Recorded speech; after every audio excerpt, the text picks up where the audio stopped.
बातमीपत्राच्या पहिल्या भागात आपलं स्वागत। आता बातम्या पाहूया विस्तारानं। हवामान खात्याचा अंदाज बरोबर ठरवत आज पावसानं काहीशी उघडीप दिली।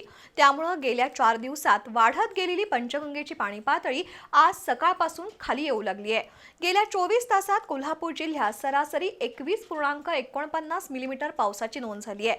आज सायंकाळी 6 वाजता पंचगंगेची राजाराम बंधाऱ्यावरील पाणी पातळी 36 फूट 7 इंचांवर आली होती। जिल्ह्यातील 44 बंधारे पाण्याखाली असून आज दिवसभरात काही काळ लख्ख ऊन पडलं होतं।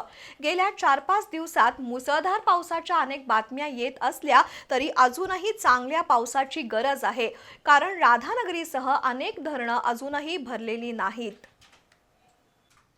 1 जुलैपासून कोल्हापूरसह महाराष्ट्रात पावसाचा जोर वाढला। मुंबई, नाशिक, पुणे, रायगड आणि कोकण पट्ट्यात मुसळधार पाऊस झाला। त्यामुळे सर्वच नद्या आणि तलावांची पाणी पातळी झपाट्यानं वाढली। मुळात यावर्षी जून महिना कोरडा गेल्यानं पाणी टंचाईचं संकट उद्भवलं होतं।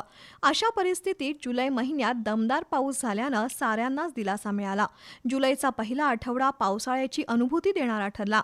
त्यामुळे पंचगंगेची पाणी पातळी झपाट्यानं वाढून 37 फुटावर गेली होती।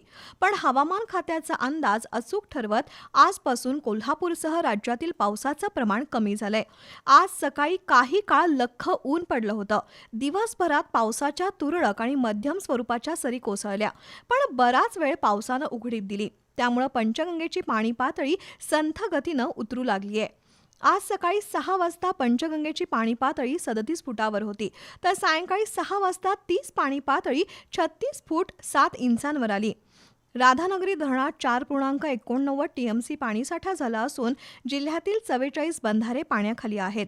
आज सकाळी 7 वाजता संपलेल्या 24 तासात कोल्हापूर जिल्ह्यात सरासरी 21.49 मिलीमीटर पावसाची नोंद झाली आहे।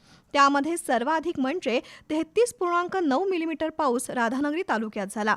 साहजिकच बुधवारपासूनच कोल्हापूर जिल्ह्यातील पावसाचा जोर कमी झाल्याचं दिसून येतंय। हवामान खात्याच्या अंदाजानुसार आता 22 जुलैपर्यंत पाऊस विश्रांती घेईल। राज्याच्या अनेक भागात पुन्हा तापमानाचा पारा वाढण्याची शक्यता आहे।